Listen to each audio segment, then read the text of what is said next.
Le gouvernement Castex 1 comporte quelques surprises. Avec des fortes têtes. Roselyne Bachelot devient ministre de la Culture. Éric Dupond-Moretti devient ministre de la Justice. Barbara Pompili, nommée ministre de la Transition écologique. Gérald Darmanin à l'Intérieur. À ses côtés, Marlène Schiappa. Un gouvernement donc à forte tête.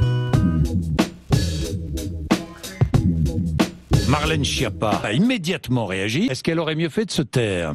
Oui, un politique n'a pas à se mêler de justice. Il existe une règle constitutionnelle qui s'appelle la séparation des pouvoirs. Le ministre, quel qu'il soit, n'a pas à censurer la parole d'un avocat. Que Madame le ministre s'occupe de ses affaires. Est-ce que la justice aujourd'hui en France... Madame la ministre, pardon, la ministre, parce qu'on ne peut plus dire Madame le ministre. Oui, faites attention. Emmanuel Macron, il a dit « Je n'ai jamais voulu être candidat, je n'ai pas envie d'être député en 2017 ». Il dit même qu'accéder aux plus hautes fonctions de l'État par la voie des urnes est un cursus d'un autre temps. Ça, c'est le cursus honorum d'un ancien temps. Il a toujours eu un cursus professionnel extrêmement protégé et valorisé.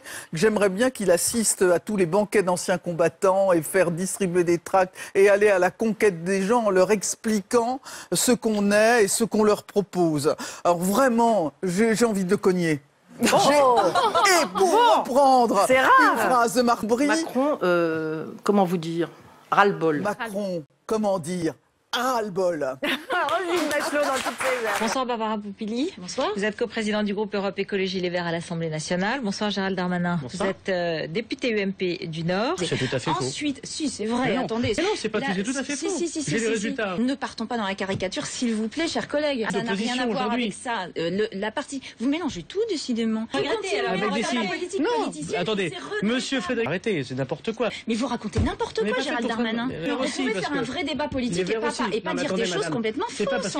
12 nominations au César pour le film de Polanski, J'accuse. Je m'interroge sur le message qui est envoyé. Qu'on aille applaudir une personne qui est accusée de viol par plusieurs femmes, je trouve cela choquant. Le message, c'est les victimes de violences sexistes et sexuelles, ça ne nous intéresse pas. Je serais indignée de voir une salle entière debout en train d'applaudir une personne accusée de viol. Non, je n'applaudirai pas un homme accusé de viol. Sauf que ce matin, les internautes l'ont découvert en train d'applaudir Gérald Darmanin. Alors certes, pas condamné, présomption d'innocence, mais accusé de viol, disait-elle. Bah il l'est. Visé par une enquête pour viol, pour des accusations qui remontent à 2009.